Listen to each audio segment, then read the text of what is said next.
सुन लीजिए,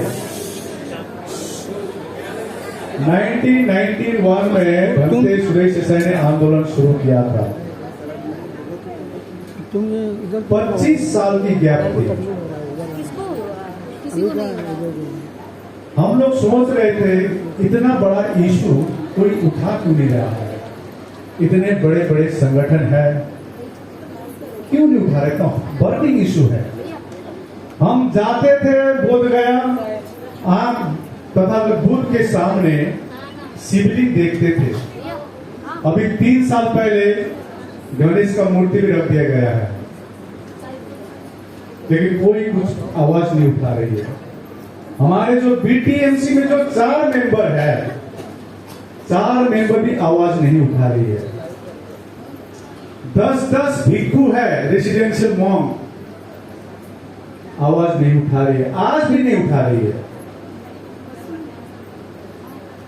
तो हमने संकल्प लिया, क्योंकि हम ऑल इंडिया बुद्धिस्ट फोरम ने बंगाल में एक सक्सेस हुए थे 2 साल में, तो हमने संकल्प लिया और बोध गया में 3 साल पहले मीटिंग शुरू की, रैलियां की। 26 नवंबर 2023 में बड़ा रैली हुआ, 50,000 पौध आए। नेशनल माइंडिंग कमीशन के साथ 4 बार मीटिंगें हुई। रिंचेन लामू जो बुद्धिस्ट मेंबर है उनको बोध गया बुलाए, उनको दिखाए। इकबाल सिंह लालपुरा जो चेयरमैन है नेशनल माइंडिंग कमीशन के, उनको बुलाए। लेकिन सरकार को इतनी सारी ज्ञापन दी गई, लेकिन सरकार मौन है। सिग्नेचर कैंपेन, अंततः 12 फरवरी में हम लोग ने तय किया, कोई आए ना आए, कोई आए ना आए, महाबोधि के सामने जाकर बैठ जाऊंगा। और मैं और मेरा बीवी लेके गया हूं, महाबोधि के सामने बैठ गए और मैंने संकल्प लिया है, जब तक बीटी एक्ट निरस्त नहीं होगा तब तक मैं छोड़ूंगा नहीं। 1 नंबर, दूसरी नंबर, या तो बीटी एक्ट 1949 निरस्त करेगा या तो आकाश लामा का लाश बोध गया से जाएगा, ये संकल्प किया है। मैं बीवी लेके चलता हूं, इसका कारण है कम से कम डेड बॉडी घर में मेरा बीवी पहुंचाएगा, ये संकल्पित है।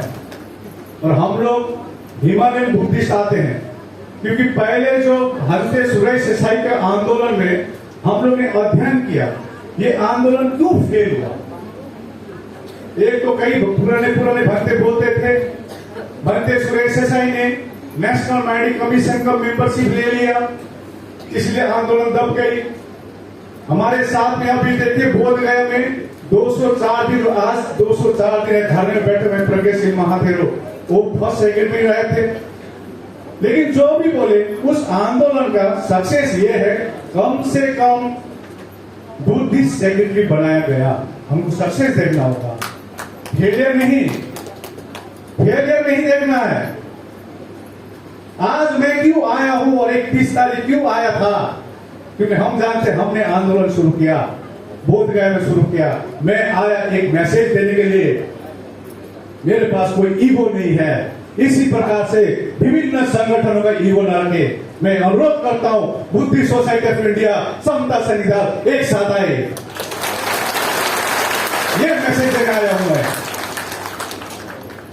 अलग अलग रहेंगे तो हम बटेंगे, जितना बांटने का कोशिश करेंगे उतना हम जुटेंगे, ये सरकार को दिखाने के लिए आया हूं। भंते जी, अभी मसाल यात्रा 10 अगस्त से शुरू हुई है नागपुर से, आप लोग देखे होंगे।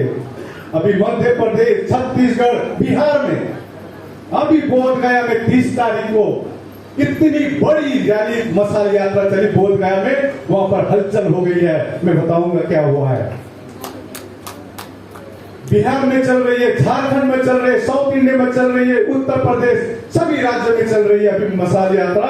और आपको मैं आश्वस्त करना चाहता हूं, ये मशाल यात्रा, ये धम्म ध्वज यात्रा को नहीं जलाएगा, इसके साथ चलेगा और पीटीएफ को रिजेक्ट करेगा। ये मैसेज देना चाहते हैं हमने।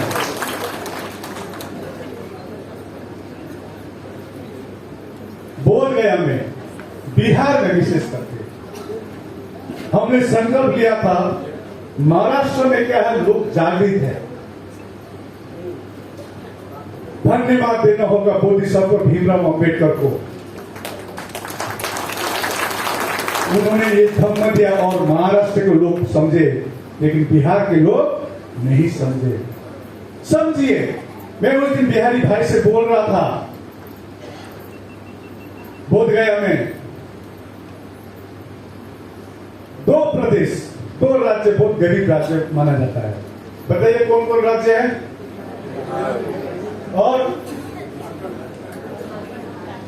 उड़ीसा। लेकिन बुद्ध धम्म की उत्पत्ति बिहार और उड़ीसा में हुआ है। अभी मैं उड़ीसा में भी मशाल यात्रा लेके गया था, वहां पर प्रोफेसर के साथ बैठे थे। उड़ीसा में जहां खुदाई करेंगे वहीं बुद्ध ही बुद्ध मिलेगा, और बिहार में भी जहां खुदाई करेंगे बुद्ध ही बुद्ध मिलेगा। मैं उस बात बिहारी भाई को बोल रहा था, इतना बड़ा जगह है, इतना बड़ा संसार है, तथागत बुद्ध को ज्ञान बिहार में क्यों होना पड़ा? सम्राट अशोक को कलिंग युद्ध के बाद जो कलिंग में उड़ीसा जो अभी कहा जाता है, यहां पर क्यों बुद्ध धर्म को उन्होंने फैलाई? तो मैंने उनको थोड़ा मजाक में बोला, जानते हैं बाहर में राज्य में बिहार को क्या बोलता है? एक बिहारी, हाँ, उसको बीमारी बोल रहा है।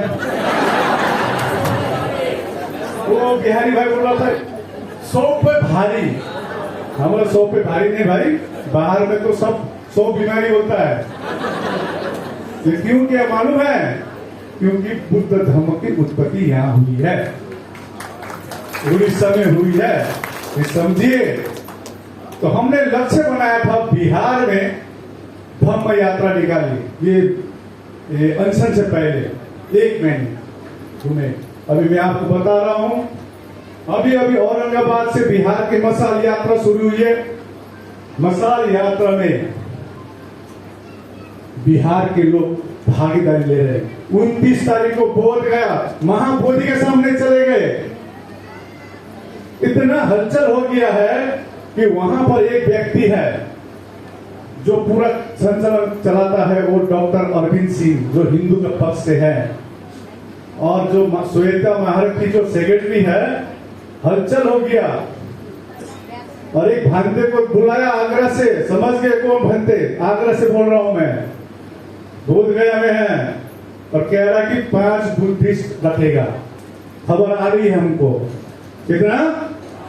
अभी कितना है? 5 करेंगे। मैं बोलना चाहूंगा, भंते जी जो भी हो, जो भी सीनियर भंते हो, 9 के 9 बुद्धिस्ट जब तक नहीं होगा हम लोग छोड़ेंगे नहीं। यदि आप अंदर अंडरस्टैंडिंग किए तो भारत के बौद्ध आपको दौड़ा के मारेगा, ये मैं बोलना चाहता हूं।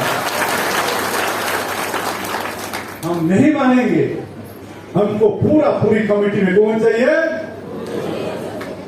और 1949 एक्ट जो कानून है, वो कानून को निरस्त किया जाए, ये हमारी मांग है। हम दूसरों के हक अधिकार नहीं मांग रहे, हम दूसरों के हक अधिकार नहीं मांग रहे हैं, हम अपना हक अधिकार मांग रहे हैं। जिस प्रकार से मुसलमान का मस्जिद मुसलमान संचालन कमेटी में रहता है, चर्च क्रिश्चियन होता है, हिंदू के मंदिर में कौन होता है? ब्राह्मण होता है। क्या गलत फहमी में आप लोग हैं? जय राम मंदिर देख के आइए, ट्रस्टी मेंबर कौन बने, समझे ना? खाली जय भीम घर में घंटी बजाता है। छोड़िए, आप मैं ये मैसेज देने आया हूं, खाली जय भीम का नारा लगता, घर में घंटी बजाता है। बोधिसत्व भीमराव अंबेडकर ने 1956 में उन्हें जो प्रताड़ित हुई थी, वो मेरा समाज प्रताड़ित न हो। हम जो अभी धर्म परिवर्तन नहीं हुई है, वो धर्म को उन्होंने क्या किया, घर वापसी किया है। और हम बताना चाह रहे इस आंदोलन के बाबत बाबा साहब का जो सपना है प्रबुद्ध भारत, ये हम बना के दिखाएंगे, 10 साल भी से बना के रहेंगे। एक दूसरे पर लांछना करना सही नहीं है। अभी तक 2.5 महीने में मेरे ऊपर इतना लांछना लगाई गई, लेकिन मैंने एक जवाब नहीं दिया। सुने कभी मेरा जवाब सुने आपने? क्योंकि मैं सोचता हूं, मैं किसी के बारे में, दिनचर्या के बारे में हो, किसी के बारे में यदि लांछना लगाता हूं तो उनकी बदनामी नहीं होगी, हमारे धर्म की बदनामी होगी। मैं ये सोचता हूं जो भी बातें हैं, घर में भाई रहते हैं, 3 भाई 4 भाई रहते हैं, लेकिन भाई भाई घर के कमरे में बैठकर सलाह में आना पड़ता है, न कि बाहर यूट्यूब और फेसबुक में बोलने के लिए। मैं ये मैसेज देने आया हूं। 29 तारीख 31 तारीख को मैं नागपुर में गया। हालांकि मशाल यात्रा चल रही है, महाराष्ट्र में चल रही है, कर्नाटक में, मैं एक जगह जा रहा हूं। अभी मैं बता रहा हूं, आज मेरा मशाल यात्रा कैंसिल करके मैं मुंबई आया हूं। अभी 7 तारीख को भूटान बॉर्डर में है, 8 तारीख को आरा डिस्ट्रिक्ट बिहार में है, 10 तारीख को बांका डिस्ट्रिक्ट बिहार में है, जहां मैं जा रहा हूं। वैसा चल रहा है। धम्म मतलब भागते हो, धम्म सीकर भागते हो, सब चला रहे हैं, डिस्ट्रिक्ट वाइज चला रहे, प्रदेश में चला रहे हैं। 12 तारीख को देवघर झारखंड में है। अभी मेरा झारखंड के एक जो है वो बता रहा था कि बहुत अच्छा हो रहा है यहाँ पर, सब बहुत लोग जागृत हो गए हैं। ये जो हम लोग आंदोलन कर रहे हैं, इसकी बदौलत है। खाली ये पीटी एक्ट 1949 को निरस्त करने के लिए नहीं है, इससे बहुत कुछ काम बन रही है।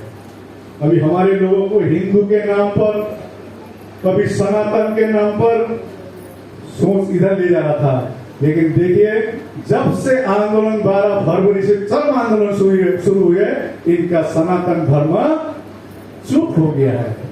मान रहे कि नहीं मान रहे? रुकिए, तो मैं यही कहना चाहता हूं और एक मैसेज देना चाहता हूं मैं। 17 सितंबर में जिस प्रकार आज ये धम्म ध्वज यात्रा की यहाँ पर चैत्य भूमि में, तो यहाँ पर आई है 17 सितंबर अनागरिक धम्मपाल। देखिए, अनागरिक धम्मपाल को हमको भूलना नहीं चाहिए। पिछली साल 17 सितंबर में पटना में हम लोग ने बड़ा अशोक मैदान, जो गांधी मैदान कहते हैं, पटना में हम लोग ने रैली किया। 550 मेमोरेंडम संगठनों का हम लोग ने जमा किया मुख्यमंत्री को। उसी दिन 40,000 सिग्नेचर हम लोग ने कलेक्शन करके मुख्यमंत्री को दिए। मुख्यमंत्री नीतीश कुमार से यहां से कहना चाहता हूं, आपको हम लोग जो मेमोरेंडम दे रहे हैं, प्रधानमंत्री को दे रहे हैं, डस्टबिन में फेंकने के लिए नहीं। हम आपको आगाह करना चाह रहे हैं, हम जिस धर्म से आते हैं, हमको जो धर्म हमको सिखाता है करुणा, मैत्री, मुदिता, शांति, भाईचारा, न्याय की बात करते हैं हम। इसीलिए हम लोग कभी भी अभी रेल रोको आंदोलन, अब बोध गया में आंदोलन करने के लिए क्या चाहिए था? रास्ते में सो जाते हम, रेल रोक देते, लेकिन बोध ऐसा कभी करेगा? कभी नहीं करेगा। लेकिन अभी हम लोग मशाल जो ले जा रहे हैं, ये दिसंबर महीने में हम लोग ने मोटा मोटी डेट फाइनल की है। 18 दिसंबर को दिल्ली में कूच करेंगे, पूरा मशाल लेके जाएंगे। और ये मशाल किसी को धमकाना, किसी को झगड़ा करना नहीं है। ये मशाल न्याय की मशाल है, ये मशाल जस्टिस की है, ये मशाल फ्रेटर्निटी की है। तो 17 सितंबर में अनागरिक धम्मपाल की इस बार हम लोग नागपुर में लाखों में भीड़ कर रहे हैं। आप सबसे निमंत्रण करने भी आए हैं, हमारे भीमराव अंबेडकर जी को निमंत्रण करने आए हैं, मीनाक्षी भाई को करने आए, डॉक्टर हरीश जी, तमाम आप लोग वहां पहुंचिए और एकता का परिचय दीजिए। देखिए, मैं अभी सुबह आते हुए एक चीज देखा, यूट्यूब में। आजकल तो फीडबैक यूट्यूब पे मिलता है, और मैं अभी तक नेगेटिव देखता नहीं हूं, क्योंकि मेरा टारगेट है बीटी एक्ट 1949 को निरस्त करना। टारगेट वहां है, ना कौन क्या ये नहीं, टारगेट आगे है। उपासक आकाश लामा, एक यूट्यूब ऐसा आया है, उपासक आकाश लामा भंते बिनाचार्य के चरण में। सोचिए, मेरा कोई ईगो नहीं है, याद रखिए। मेरे को एक प्रश्न कर रहा था, अब ऑल इंडिया बुद्धिस्ट फोरम और ये ऑल बुद्धिस्ट ऑर्गेनाइजेशन क्या होगा? अरे भाई, वहां तो हम लोग 204 दिन से हम लोग चल रहा अभी। हमारा इतना ही ईगो होता तो हम नहीं आते यहाँ पर। आते बोलिए, ईगो को छोड़िए। मैं बिनाचार्य भाई जी को बोला था, आपका गुरु डॉक्टर चंद्रकृति है। गुरु हमेशा अपना शिष्य का भलाई सोचता है, बुराई नहीं सोचता है। गुरु को आप एक चरण स्पर्श जाइए, क्योंकि साथ साथ घूम रहे हैं। आज 3 व्यक्ति सबसे इंपॉर्टेंट होता है जीवन में। एक अपना माँ जो जन्म देती है, अपना पिताजी और गुरु। भले गुरु जिससे भी हो, लेकिन गुरु के शरण में जाना चाहिए, उनका आशीर्वाद देना चाहिए। निश्चय हम लोग जीतेंगे। हम जानते हैं, हम लोग जितना जुटेंगे हमको उतना तोड़ने की कोशिश करेंगे, और बाहर के लोग को काम पे नहीं लगाएंगे, अपने लोग को काम पे लगाएंगे। ये सोचना है, दिमाग खुला रखना है। हमारी धम्म सिखाती है, जानो छानो और मानो। जानता है, मानता है और फेसबुक में लोड कर देता है, छानता ही नहीं। ये हो गया हमारा पीटी, फलना हो गया, फलना सब। हमारे इतने एक्साइटेड क्यों हो? वो थाने में एसडीएम गांधी जी 1-2 मीटिंग में गए थाने में धरना उठाने के लिए, इतना उत्तेजित, ये करो वो करो उठाइए। हम लोगों को, भाई क्या कर रहा है आप लोग? हम तो कान सुनता है, तो इतना चिल्लाने के बाद क्या है? डीएम भी हंस देता था। तो हमारी एक ही डिमांड है, बीटी एक्ट 1949 को निरस्त करना। अभी हम सुप्रीम कोर्ट में भी काम चल रहा है, उसमें भी काम हो रही है, लेकिन हमको सड़क में भी लड़ना होगा। तो मैं अनुरोध करता हूं कि 17 सितंबर नागपुर में आइए। जिस प्रकार से 18 दिसंबर दिल्ली का है, आप लोग यहाँ मशाल यात्रा चलाइए, धम्म ध्वज यात्रा चलाइए, और सरकार को दिखाइए अब हम झुकने वाले नहीं है। सरकार को ये दिखाइए, हमारी शक्ति दिखाइए। तो मैं यही मैसेज देने आया हूं आप लोगों को। कोई मशाल यात्रा से ध्वज नहीं जलेगी, मशाल से दिन को उजाले में सरकार को हम बुद्ध धर्म की ध्वज दिखाएंगे कि हम बुद्धमय बना के भी दम लेंगे। तो ध्वज जलाने की नहीं है। तो आज मैं एक दो क्लियर करना चाहता हूं। हालांकि यहाँ प्रकाश दार्शनिक जी, सुनील सारीपुत्र समता सैनिक दल से आए हुए हैं, मुझे भी मौका मिले क्योंकि प्रत्यक्ष रूप से वहां थे। कुछ मिसअंडरस्टैंडिंग हुई है। मैंने कहा घर में बैठकर ही प्रॉब्लम सॉल्व होती है, ना बाहर में। जितना बाहर चिल्लाएंगे उतना दुश्मन क्या होगा? क्या होगा? सतर में खुश होगा।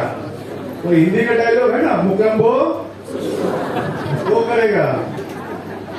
देखिए, हम बता रहे हैं, अभी भंते जी बता रहा था, हम ब्राह्मण के खिलाफ में नहीं है, हम ब्राह्मणवाद के खिलाफ में है। धरने में देखिए, अब पहले जो 12 धरने शुरू किए, जैसे करते करते आपको सब मालूम है, 27 फरवरी में रात को 12 बजे उठाया गया भिक्षु को। उसके बाद 2 मुहां में वहां पर रखा गया। हम लोग में कुछ नहीं था, सिर्फ क्या थे, प्लास्टिक थे, करके इतना बड़ा तंबू बनाया। अब खाना कौन पकाएगा? अब सबसे बड़ा टेंशन, लोग तो आ रहे थे। यहाँ पर मैं देख रहा हूँ 3 चूल्हे, कहाँ ये 3 चूल्हे? 3 चूल्हे ये पीछे हो, 3 चूल्हे, 3 चूल्हे, 3 चौले, 5 चौले। अभी यहाँ पर सर, यहाँ पर नागपुर में अपना तो महाराष्ट्र का नाम अच्छा है, उनका नाम क्या है? वाड़ू, वाड़ू जी, और वहां मंगलू जी कर रहा हूँ। तो कम से कम हंसाना, यही हमारी धर्म सिखाती है। खुशी रहो, जैसा भी परिस्थिति हो खुश रहो, ये हमारी धर्म सिखाती है। तो वहां पर मैं 3 चूल्हे की बात कर रहा था। अब खाना पकाने वाला चाहिए, तो आपस में खाना पका रहे थे, तो बीच में 3 चूल्हे जी आ गए, बनाओ तो बनाओ, जो बन रहा बनाओ, खिलाओ। करते करते 3 चूल्हे की कुछ प्रॉब्लम हो गई थी। मैं घर में आया, मैं कहाँ आया था, कुछ ऐसा, कुछ घर में पारिवारिक कुछ समस्या आ गई थी। अब वहां पर रखे थे 2-4 हम चाहते हमारे समाज के लोग हो, 2 पैसा हमारे समाज के लोग को मिले, आपस में बहुत झगड़ते थे। इतना भी नहीं, भिक्खू भी झगड़ते थे, हम देखा है। हम तो जब आया दार्जिलिंग से सोचे कि ये आंदोलन शुरू करेंगे, इतना सोच नहीं था मेरा। लेकिन एक सुमन सौरभ बोल के है कार्यकर्ता, उसने एक कुक को लेके आया। हमको क्या मालूम है, बहुत सीधा साधा दिखा, ऐसा पकाना, इतना लेगा, ठीक है करो, पक रहा है। 2-3 बार खबर आया, एक ने आए, भिक्खू आया मेरे पास, सर वो कुक जो है ना, वो ब्राह्मण है। क्या है? वो भोजन डाल देगा। हम सोचने लगा, अरे हमारे समाज के लोग तो आपस में झगड़ा करते रहता है आपस में। मैं उसका एक्टिविटी देखा, ही वॉज सो सिंसियर। सीखना चाहिए इनसे हमको, वेरी प्रोफेशनल। इतना भी कॉम्प्लेन होने नहीं दिया ब्राह्मण ने, और पूरी घर में जितना भी लोग आए, 500, 1000, 2000, सबको खाना खिलाते थे। तो मैं बनते जी कह रहा था ना, ब्राह्मण में प्रॉब्लम नहीं है, ब्राह्मण बाद में, उनसे सीखना चाहिए हमको, कितना प्रोफेशनल होता है। और हमारे लोग आपस में क्या होता है। तो अभी बनते जी मेरे को सामने बनते बिना चला जी ने स्लिप दिया, उनके चला गया, मैं समझ गया बात। देखिए मिसअंडरस्टैंडिंग बहुत बड़ा चीज होता है। मैं उनको एयरपोर्ट पे मिला था उस दिन, जब मैं वापस जा रहा था, वो मुंबई की तरफ आ रहा था, तो मैंने उनको 1-2 शब्द बोला, ये है, सतर्क रहना, आप यंग हैं, मेरा बेटा की उम्र है 27-28 साल का तो है, 32 बोल रहा है, ऐसा लगता आपसे बहुत बड़ा है। तो मैंने बोला, देखिए आपका गुरु भी साथ में, कुछ महत्वाकांक्षी लोग आए थे, मैं बता रहा हूं, जिसको छोला भटूरा चाहिए था।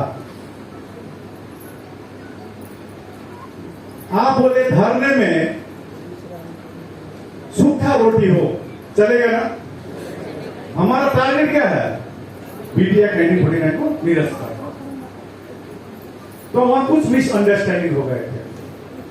तो रात ये बात है आपकी 4 तारीख की। तो मैं उस पुरानी बातें को मैं भूल जाता हूं, क्योंकि उसमें है विक्टिम हुआ, हम जानते हैं, लेकिन उनका विवेक भी काम करना जरूरी है। विवेक इज वेरी इंपॉर्टेंट। तो 9 तारीख के दिन में कुछ अनबन हुई, ऐसा कुछ सुनने में आया। रात के 11 बजे कुछ भिक्खू आए थे, बोले वहां पर बहुत अनबन हुए रात के 11 बजे। तो एक भांते सुनीत पाल ने कॉम्प्लेन किया था कि अब मतलब हमको सुशील पाल भंते ने बताया कि मेरे पर अटैक किया गया है। तो भंते लोग काफी थे वहां पर। रात के 11 साढ़े 11 बजे। वो माइनर है, वो मैंने बोला उसको विड्रॉ कर दीजिएगा। हमारे एडवोकेट के काम पे लगाया था। तो अभी कुछ दिन पहले, मतलब 1-2 महीने पहले, मैंने भंते सुनील पाल को बोला, भंते जी उनके पास कुछ लेटर आया है, मतलब कोर्ट से लेटर आया है कि आप कोर्ट में आइए। फिर बीच में आपको मालूम है, 12 फरवरी के बाद 13 फरवरी में बीनाचार्य जी गया था वहां पर, कहा मेन बिहार में जाकर जो कांड हुई है वहां पर मैं रात को बैठा हुआ था। मैं बीनाचार्य जी यही है, रात को बैठा हुआ था ऐसे 8:30-9 बजे करीब। तो मैं सुना वहां पर कुछ झमेला हुआ है। कहां पर? महाबोधि महाविहार में और ढुंगेश्वरी में।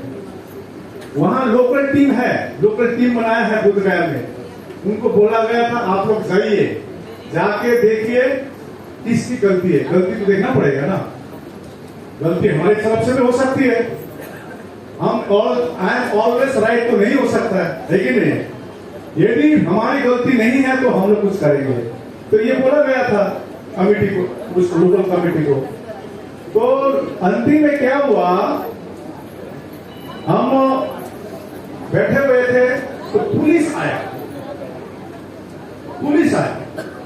तो मैं यही कहना चाह रहा हूं कि देखिए, बोलना बहुत है कारण, ओपनली बोलना ठीक नहीं रहता।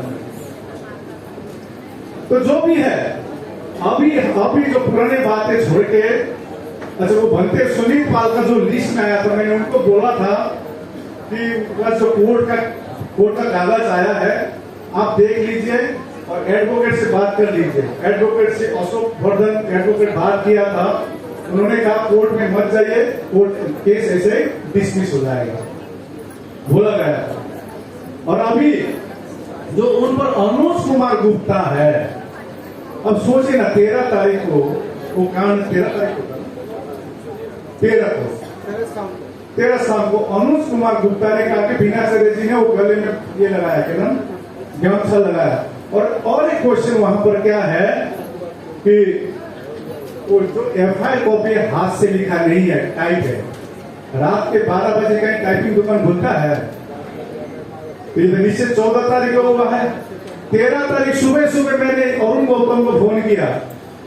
ये अरुण गौतम यही है। अरुण गौतम को मैंने बोला, भाई क्या हुआ, फेसबुक देखा हूं। पर भंते जी को रात को होटल वाले ने फोन किया पुलिस को, होटल वाले ने पुलिस को फोन किया और पुलिस ने कहा कि आपको जान का खतरा है, आप हमारे साथ चलिए। ये है अरुण जी। तो हमने इमीडिएटली अपना एडवोकेट, क्योंकि मेरे नाम पर भी एफआईआर है, मैं उस दिन बोलना भूल गया उनको, वो जो मेरे नाम पर एफआईआर है वो अभी केस डिसमिस नहीं हुआ है, इनका नाम भी है। एक दिन आपको बोधगया आना पड़ेगा उस केस के लिए। तो जो भी हो, आज देखिए ये कुर्बानी है। भारत स्वतंत्र जब हुआ था, कितनी कुर्बानी हुई कि नहीं हुई? ये कुर्बानी है और हम लोग इस कुर्बानी करते इसी अपने उस दिन छत्तीसगढ़ में मेरे बोला था, लामा जी आप तो अमर हो गए। क्या हो गए? फेमस। हमने कहा हमको अमर नहीं चाहिए, हमको चाहिए मेरे मरने से पहले बीटी एक्ट लीडर्स को, महाबोधि महाविहार मुक्त को ये देखना चाहेंगे और ये होकर ही रहेगा। तो मेरा कहना यह है, तो बैठ के सॉल्यूशन होती है।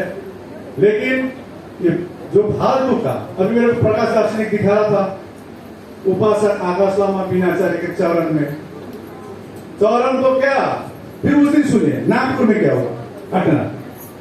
नागपुर में हमने एक छोटा सा चीज बोल दिया विप्लव जी भाषण में। हमने कहा कि मोदी जी और नीतीश कुमार जी महाबोधि महाविहार मुक्त कर दीजिए, बौद्धों को न्याय दीजिए, बीटी एक्ट 1949 को निरस्त कर दीजिए, बौद्ध आपका ऋणी रहेगा। बोला था आप सम्राट अशोक के द्वारा फेमस हो जाएंगे, हम बौद्ध आपका ऋणी रहेंगे। 2 दिन बाद मेरे पास आ गया कांग्रेसी लोग, मोदी का नाम क्यों लिया आपने? नीतीश कुमार ने तो बात ही नहीं करता है। अरे सरकार में बैठा कौन है? बोलिए कौन बैठा है? सामने वाला कौन है? हम लोग शांति से अपना मांग रख रहे हैं। तो यही मैं मैसेज देने आया हूं। मशाल यात्रा हो या धम्म ध्वज यात्रा हो, ये चलती रहे। जैसे 12 फरवरी में ऐलान किया है 12 फरवरी का, उसी दिन भी हम लोग एकता का परिचय दिखाएंगे। उस दिन भी 18 दिसंबर में भी दिखाइए, 17 सितंबर नागपुर उसमें भी दिखाइए। हमको एकता का दिखाना, इसीलिए मैं आया हूं। इसीलिए। और यूट्यूबर भाई लोग से मैं अनुरोध करता हूं, हमारी ताकत आप लोग है। हमको मानववादी चैनल हमको नहीं दिखाते हैं। 204 दिन आंदोलन चल रही है। हाँ, जब आंदोलन चरम पहुंची थी तब आया था वो माहौल क्या है ना, वो क्या नाम है, राजीव रंजन जी वो आया था, बीबीसी आया था। आप हमारी ताकत है। ये ताकत तो जो हमारी जो दुश्मन है, हम जिससे संघर्ष है, उसको गिराने के लिए, उसको अपना ताकत दिखाने के लिए उलट पुलट ना दिखाए। लामा भागे फलना डटे। अभी देखिए हम जैसे एयरपोर्ट में देखा, उपासक आकाश लामा बिना चलेगा चरण में, अपने बहुजन समाज का है। ये क्या है? एक साथ आया है, अब हम बहुत छोड़ेंगे नहीं। इस प्रकार का पंच नहीं दीजिए। आप लोग क्या दिखाना चाह रहे हैं?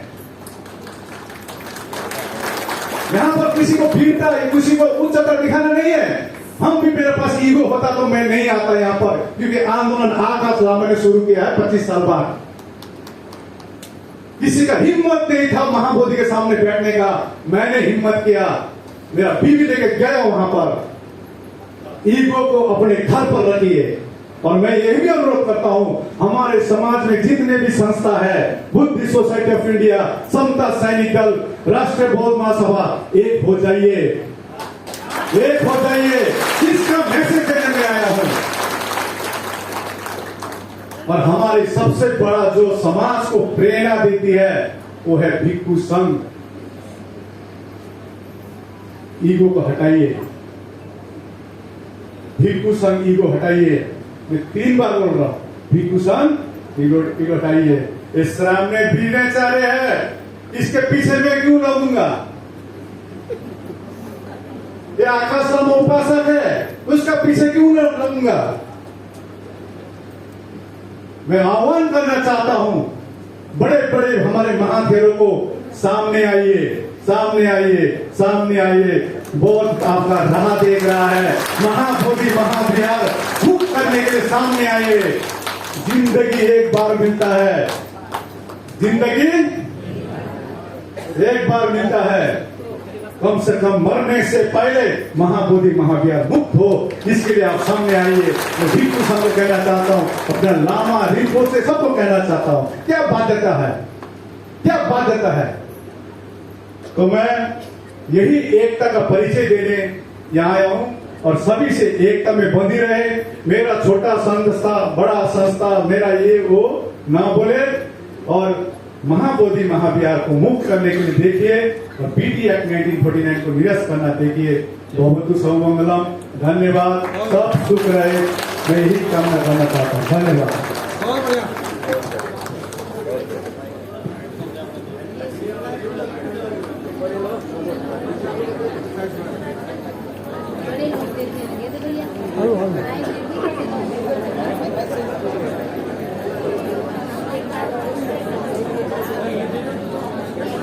अब किसकी स्पीच होगी जी? सब माइक ही चाहिए। हाँ वही तो, माइक एकदम गड़बड़ हो गया।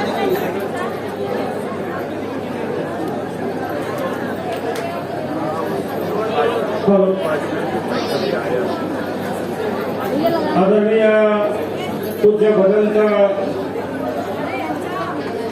वीराचार्य जी थेरो हे आपल्याला संबोधित करणार आहे. तत्पूर्वी या ठिकाणी आकाशजी लामा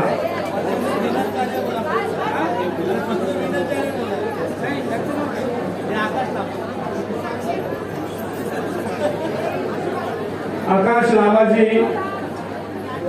यांनी आपल्याला इथंभूत इतिहास आणि आपले कर्तव्य याबद्दल सांगितलेले आहे की महाबोधी महाविहार मुक्ती आंदोलन जर महाबोधी महाविहार मुक्त करायचं असेल तर आपल्या सर्वांना एकत्र यावं लागेल.